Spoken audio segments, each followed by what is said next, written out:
আমাদের আজকের নিবেদন বাঘের গল্প। একটা খবর শুনেছ গিন্নি? জমিদার মশাইয়ের পুত্র সন্তান হয়েছে। ও মা, তাই নাকি? তা তোমার একটু বেশি আনন্দ মনে হচ্ছে। তাহলে তো কাল সকাল সকাল তোমায় বেরোতে হবে। হ্যাঁ, তুমি ঠিকই বলেছ। খুশি হব না? কতদিন ওই রাজকীয় খাবার খাই না, কালকে একেবারে কবজি ডুবিয়ে খাবো। পরের দিন সকাল সকাল বামুন জমিদার বাড়ির জন্য রওনা হয়। ধীরে ধীরে হাঁটতে হাঁটতে কিছুক্ষণ পর সে জঙ্গলের পথ পায়। তারপর বামুন বলে, বাপ রে বাপ, কি গভীর জঙ্গল রে বাবা!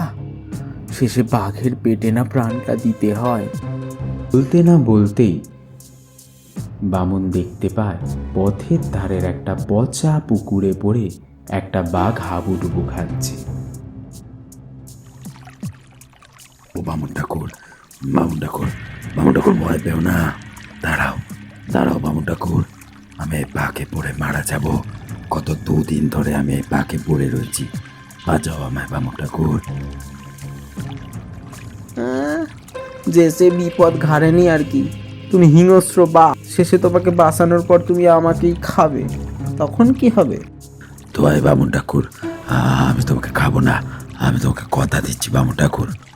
সে ঠিক আছে, কিন্তু তুমি আবার যেন কথার খেলাপ করো না বাপু, কারণ আমাকে আবার পরে বিপদে না পড়তে হয়। আমি তোমাকে কথা দিচ্ছি ঠাকুর, আমার কথার খেলা পাবে না, আমি তোমাকে খাবো না ঠাকুর।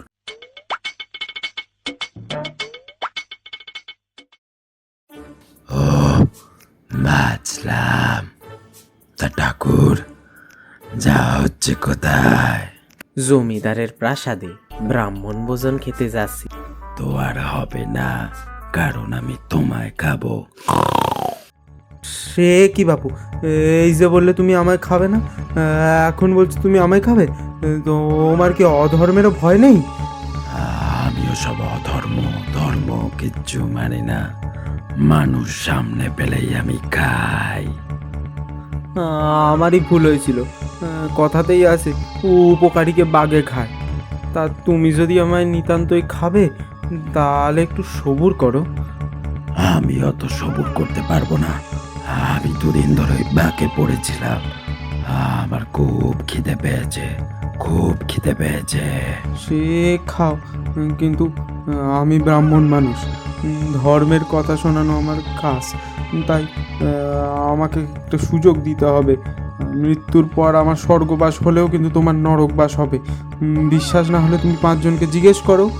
তাই আমাকে শেষবারের মতো একটা সুযোগ দাও, আমারও সুবিচার দরকার। এই তোমরা মানুষরা শুধু শুধু দেরি করে দাও, এই জঙ্গলে 5 জনকে পাবে কোথায়? না না, বেশি দেরি হবে না, ওই নদীর দিকে চলো, 5 জনকে ঠিক পেয়ে যাবো। আচ্ছা তাই চলো, পাপ থেকে মুক্তি পেয়েছি, এবার পাপ থেকে মুক্তি পাই। হ্যালো, ওই তো, ওই তো একখান বট গাছ দেখা যাচ্ছে, ওকে জিজ্ঞেস করি। ও হে জ্ঞানী বট গাছ, তুমি আমার একটা বিচার করে দাও তো। এই বাঘকে আমি বাঁচিয়েছি, আর ও এখন আমাকেই খেতে চায়। ওর কি আমায় খাওয়া উচিত? নিশ্চয়ই উচিত। এ কেমন বিচার বাপু? আমি ওকে পাঁক থেকে উদ্ধার করলাম, প্রাণে বাঁচালাম, আর এখনো আমাকে খাবে? তা তো খাবেই। এই দেখো না, কত মানুষকে আমি ছায়া দিই, কত পথিক এসে আমার ছায়ায় বিশ্রাম নেয়, কিন্তু তার বদলে মানুষ মানুষ কি করে? আমার পাতা ছেড়ে আমার ডালপালা ভেঙে নিয়ে যায়। ওদের উপকার করি বলেই তো হয়, তাহলে বাঘই বা তোমায় কেন খাবে না? কি বাবুন ঠাকুর, শুনলে তো কি বললো? চলো। সবে তো একজন হলো, এখনো 4 জন বাকি। সবুর আর সয় না না? ওই তো একটা কাক যাচ্ছে, চলো চলো ওকে ওকে জিজ্ঞেস করি। ও হে বিচক্ষণ খাক, তুমি বিচার করো। আমি বাঘকে পাক থেকে তুলে তার প্রাণ বাঁচালাম, আর এখন ওই আমাকে বলছে খাবে। ওর কি আমায় খাওয়া উচিত কি? বাঘ যদি তোমায় খায় তাহলে সেটা অন্যায় কি করে? সে তো ধর্মের কাজ। খুব বিচার করলে তো, বাহ বাহ বাহ, খুব বিচার করলে। এই নাকি তুমি বিচক্ষণ কাক, মূর্খ কাক একটা। তোমার মৃত্যুর মুখে বিচার বুদ্ধি লোপ পেয়েছে ঠাকুর, তাই জন্যই তো তুমি এইসব উল্টো পাল্টা বলছো। এই আমাদেরই দেখো, আমরা সমাজের আবর্জনা নোংরা খেয়ে পরিষ্কার রাখি। আমরা মানে আমাদের কাকেরা সবাই ঝাড়ুদার পাখি বলে, আমরা মানে কাকেরা সমাজে যদি না থাকতাম, রোগ ব্যাধি সব থাকতো, তখন কি করতে? কিন্তু মানুষ আমাদের সাথে কি করে? আমাদের অলক্ষণে বলে তাড়িয়ে দেয়, আমাদের গায়ে ঢিল চড়ে। তাহলে তাহলে বাঘই বা কেন তোমায় খাবে না? বাঘেরই বা কেন ধর্ম হবে? আমরা যে সমাজ পরিষ্কার করি তার পরিণাম যে খারাপই হয়। খুব খিদে পেয়েছে, খাবার আবার ন্যায় অন্যায়, ধর্ম অধর্ম তোমরা পারো বটে। অতই যদি বুঝতে তাহলে তো মানুষ হয়ে যেতে। চলো চলো, তৃতীয় জনের কাছে যাই। কি বামন ঠাকুর, তোমরা একসঙ্গে কোথায় চললে? ব্যাপারটা কি বলো দেখি। বামুন ঠাকুর, ওই তো তৃতীয় জন, চলো। ও হে শুনছো সাপ, আমি এই বাঘের প্রাণ বাঁচিয়েছি, আর এখন এখন ওই আমাকে বলছে খাবে। উপকারীকে কি খাওয়া পাপ নয়? কি বলো সাপ? পাপ হতে যাবে কেন? এটাই তো আমাদের রীতি। বাঘ মানুষকে খাবে না তো কি শাক পাতা দুব্ব ঘাস খাবে? না না না না, আমি তোর উপকার করেছি। উপকার কি আমি করি না? চাষের জমি পোকামাকড় ইঁদুর খেয়ে ফসল খেয়ে মানুষ বেঁচে থাকে, পরে সেই উপকার মনে রাখে না, দেখলেই মারতে আসে, বিষ দাঁত ভেঙে দেয়, ঝাঁপিতে আটকে রাখে, আরো কত না অত্যাচার করে মানুষ। তাই বাঘের বেলা পাপ হবে কেন? তোমাকে বিচার করতে বলাই ভুল হয়েছে, সাপের আবার পাপের বিচার।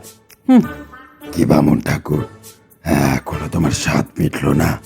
বিচার তো হয়ে গেল, আসো এখন তোমায় খাই।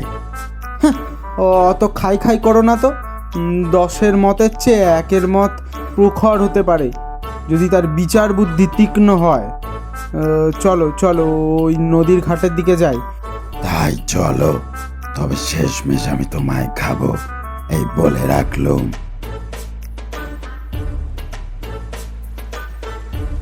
ঠাকুর, ওই হাড়িকে জিজ্ঞেস করো, দেরি করো না, খিদেতে আমার পেট চ চ করছে।